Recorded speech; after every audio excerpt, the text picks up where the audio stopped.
Bon, Frédéric, merci de passer ce moment avec moi. Donc, on s'est rencontrés il y a une demi-heure à peu près, ou 3/4 d'heure maintenant, et on a top chrono, très peu de temps pour échanger. Nous sommes à Nantes. En quelques mots, une personne il y a 48 heures me dit il faut que tu rencontres Frédéric Bernier parce qu'en plus vous avez des choses à vous raconter, vous exercez un petit peu le même métier. Voilà. Que fais-tu exactement ? Écoute, donc je suis consultant formateur et conférencier dans le domaine du marketing et de la communication. Je suis également coach. Et donc, comme je t'expliquais, en fait, voilà, je suis graphiste à la base, puis... Ton premier métier, en fait, graphiste. C'était ça, d'accord. Oui, communicant. Donc, voilà, et toujours encore un petit peu, donc depuis 13 ans. Et donc, il y a 5 ans, j'ai diversifié mon activité en du marketing, de la stratégie de marque, créer des noms de marques, développer les marques sur les réseaux sociaux, associer les marques. Et puis, il y a 2 ans, j'ai créé la marque subjective. Où là, on est plus dans l'univers des ressources humaines et du développement des talents. Je crois que c'est sur ce sujet-là qu'on se retrouve pas mal, en fait. Oui. En quoi ça consiste exactement, marque subjective ? En fait, la marque subjective, c'est ma traduction française du personal branding.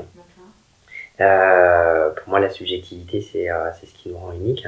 Donc l'idée, c'est que à l'instar d'incubateur de start-up, j'ai créé un parcours d'accompagnement pour des individus qui mélangent des conférences, des ateliers, des formations, du coaching, du mentorat, des entretiens conseils, des ressources, des activités. Et tout cela sur mesure. Donc la personne choisit à la carte en fait les modules. C'est la personne qui choisit. Oui, qui choisit ces modules. Sur vos recommandations, parce que vous êtes plusieurs, je crois. Hein, oui, donc moi je crée un collectif autour de ce dispositif et qui va grandir en fait au fil des mois avec plutôt des profils dans le domaine santé, bien-être, développement personnel, des thérapeutes, etc. Et avec une grande ambition que ça puisse rayonner en France et à l'étranger. Et donc l'idée c'est d'accompagner des personnes qui sont soit des dirigeants, des talents en poste, salariés, qui veulent travailler leur employabilité. Au sein des entreprises aussi. Voilà. Des personnes en transition professionnelle qui sont demandeurs d'emploi ou pas, des indépendants aussi, et puis enfin des personnalités publiques. Non, super. Donc en effet, entre Bayonne et Nantes, il y a des points de correspondance évidents. Et je fais un petit saut sur un sujet dont tu m'as parlé tout à l'heure, qui s'appelle Éclore aussi. Alors Éclore, en fait, c'est pour moi, c'est le pendant bénévole de ce que je fais avec la marque subjective. Éclore avec un K. Et donc Éclore qui est une asso créée par Solène Thomas à Paris il y a quelques années. Et donc avec Aline et Lucie, nous coordonnons l'antenne nantaise. Et donc on propose à des personnes qui sont en transition professionnelle, qui cherchent à révéler leur talent et à trouver leur voie, avec beaucoup de bienveillance, avec une approche assez spirituelle, assez éveillée, des ateliers très concrets pour se retrouver soi, trouver sa voie. Et donc ce sont des ateliers animés par ce qu'on appelle nous des éclaireurs, des éclaireuses. C'est beau, hein. Voilà. Et donc ça grandit. Et comment tu arrives... c'est récent pour toi le fait d'utiliser le terme spirituel ou la spiritualité dans ton métier, parce que c'est assez étonnant. Alors, je te pose la question parce que c'est souvent un sujet sur lequel moi on me questionne aussi. Comment tu expliques ça En fait, ce que j'explique aujourd'hui, c'est que l'année dernière, j'ai vécu ce que j'appelle une crise de croissance spirituelle. Tu aimes beaucoup le terme. Merci. Et parce que c'est vraiment ça. La crise de croissance, en fait... quand on est enfant, on la vit et en fait c'est nécessaire pour grandir. Ça peut être un peu douloureux, mais ça nous fait grandir. C'est un peu la même chose, quoi.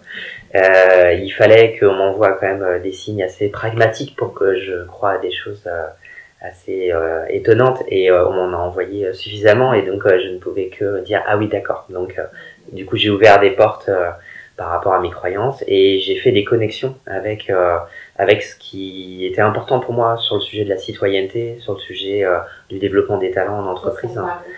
Ouais. Du coup, j'en suis arrivé à un paradigme, en fait, à une association d'idées pour moi, qui est aligné aujourd'hui. C'est-à-dire que je pense que pour révéler son talent, ça se passe en 2 phases. Il y a une première phase d'introspection, où on va regarder à l'intérieur de soi, et je suis persuadé que pour révéler, trouver son talent, il faut regarder à l'intérieur de soi, et ça passe par une phase de spiritualité. Une fois qu'on a trouvé cela, on associe cela à ce que j'appelle une mission de vie. Et du coup, ça c'est la deuxième phase, et c'est à l'extérieur de soi. Et du coup, à un talent, on associe une mission de vie. Et ce qui est chouette, c'est que la mission de vie, elle est systématiquement altruiste, elle est systématiquement bénéfique sur le plan citoyen. Donc quelqu'un qui est dans sa zone de talent, c'est forcément quelqu'un qui va, par son rayonnement, faire du bien aux autres. Et donc c'est vraiment joyeux, c'est vraiment heureux. Et mon talent à moi s'est révélé l'année dernière. Je pensais que c'était faire du marketing et de la com, ça c'est des compétences. Mon talent, c'est à moi, c'est de révéler celui des autres. Merci. J'ai l'impression de m'entendre, mais alors, je suis moins barbue que toi. Mais c'est super. C'est un plaisir de partager, d'avoir le sentiment d'être en phase en termes de ressenti et de parcours aussi, puisque tu le disais tout à l'heure, on a ce parcours assez proche. Et puis, oui, venir du marketing pour... Complètement. Et tes projets pour la rentrée, là, tu me parlais de quelques sujets, quelques envies personnelles, mais aussi collectives que tu veux partager. Effectivement, c'est vrai que j'ai une belle expérience là depuis plus de 5 ans avec Inopegasi, qui était un collectif en stratégie de marque, qui était parce qu'il est en train de muter et qui va plutôt devenir un think tank pour revisiter les modes de gouvernance des entreprises. Et du coup, fort de cette expérience, je veux créer un collectif différent autour de la marque subjective, dédié à l'accompagnement des talents.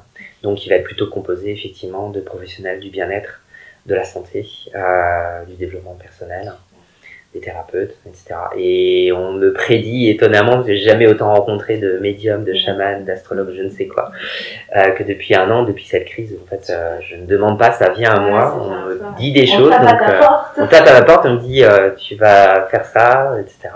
Donc c'est assez cohérent avec ce que j'imaginais en plus, donc a priori je vais voyager, donc en Europe et probablement Canada, Québec.